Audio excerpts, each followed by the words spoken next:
Daily ডোজে আরও একটি নতুন এপিসোড শুরু করা যাক। প্রথম খবরটি আসছে হরিয়ানা থেকে।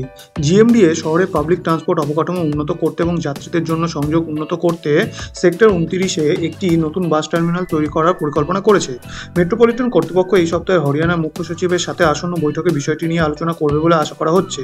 প্রকল্পের জন্য প্রায় 3 একর জমি চিহ্নিত করা হয়েছে বলে জানা গেছে। যাই হোক, জমিটি বর্তমানে পরিবহন বিভাগের দখলে রয়েছে এবং জিএমডিএ পরিকল্পনাটি এগিয়ে নেওয়ার জন্য এটি হস্তান্তর করতে চাইছে। জিএমডিএ প্রস্তাব অনুমোদিত হলে বাস টার্মিনালটি মিলেনিয়াম সিটি সেন্টার মেট্রো স্টেশনের কাছে অবস্থিত হবে, যার লক্ষ্য হল প্রতিদিনের যাত্রীদের বাস এবং মেট্রোর মধ্যে সুবিধাজনক অ্যাক্সেস প্রদান করা। উপরন্তু শহরে মেট্রো সম্প্রসারণের অংশ হিসেবে বর্তমানের কাছাকাছি একটি অতিরিক্ত মেট্রো স্টেশন নির্মাণের পরিকল্পনা চলছে। প্রস্তাবিত বাস টার্মিনালটি একেবারে 50টি বাস থাকার ক্ষমতা থাকবে এবং ই বাস পরিচালনার সহায়তা করার জন্য চার্জিং স্টেশনও থাকবে। পরবর্তী খবরটি আসছে নয়ডা এয়ারপোর্টের তরফ থেকে। নয়ডা আন্তর্জাতিক বিমানবন্দর সোমবার তার প্রথম বৈধতা ফ্লাইট পরিচালনা করেছে, যা পরের বছরের শুরুর দিকে গ্রিনফিল্ড বিমানবন্দরে বাণিজ্যিক কার্যক্রম শুরু করার প্রস্তুতির ক্ষেত্রে একটি উল্লেখযোগ্য মাইলফলক চিহ্নিত করেছে। বৈধতা ফ্লাইটটি একটি নতুন বিমানবন্দরে নির্ধারিত ফ্লাইট অপারেশন শুরু করার জন্য একটি বাধ্যতামূলক নিয়ন্ত্রণ পদক্ষেপ। এটি ভারতীয় বিমানবন্দর কর্তৃপক্ষ কর্তৃক অক্টোবরে ইনস্ট্রুমেন্ট ল্যান্ডিং সিস্টেমের এবং অন্যান্য পদ্ধতির সফল ক্রমাঙ্কন, সেই সাথে প্রয়োজনীয় নেভিগেশন কর্মক্ষমতা পদ্ধতির জন্য সফল সিমুলেটর ট্রায়ালগুলি অনুসরণ করে।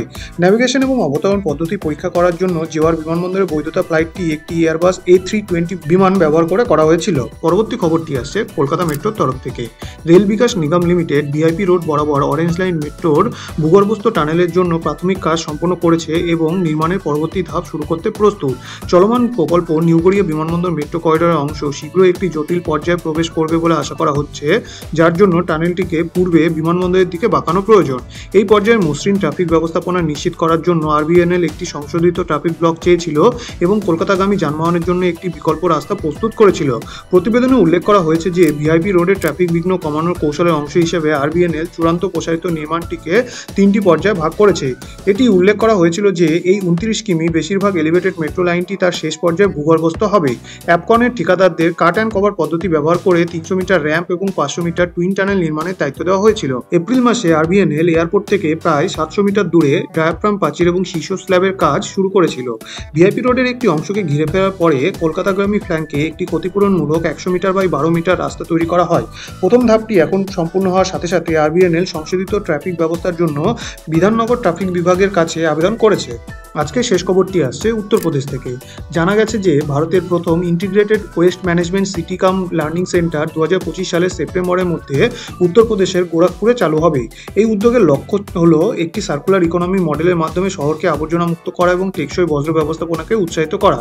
গোরখপুর মিউনিসিপ্যাল কমিশনার গৌরব সোগরওয়ালের মতে প্রকল্পটি সুতি গ্রামের 40 একর জুড়ে বিস্তৃত হবে এবং বিভিন্ন ধরনের বজ্র প্রক্রিয়া ব্যবহার করে কাঠকয়লা এবং বায়ো সিএনজি উৎপাদন করা হবে।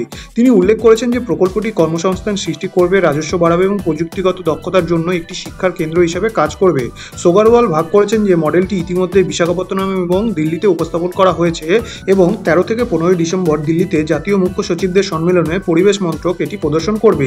তিনি আরও উল্লেখ করেছেন যে ভারতের প্রশাসনিক স্টাফ কলেজ হায়দ্রাবাদের ইনপুটগুলি প্রকল্পের উদ্ভাবনী দিকগুলিকে উন্নত করার জন্য একত্রিত করা হচ্ছে। কেন্দ্রটি বায়োমেডিক্যাল বজ্র, ই বজ্র, ব্যাটারি, টায়ার, যানবাহনের স্ক্র্যাপ, প্লাস্টিক, ঘরোয়া বিপজ্জনক উপকরণ, শিল্প বজ্র এবং জৈব বজ্র সহ বিস্তৃত ধরনের বজ্র প্রক্রিয়াকরণের জন্য সেট করা হয়েছে। উপরন্তু এটি একটি শিক্ষাকেন্দ্র হিসেবে কাজ করবে যা প্রযুক্তিগত দক্ষতা প্রদান করবে। আজকের ভিডিওটি এই পর্যন্তই। আরও আকর্ষণীয় পরিকাঠামোগত খবরের জন্য লাইক, শেয়ার এবং সাবস্ক্রাইব বোতামটি টিপতে ভুলবেন না। শুভমস্তু।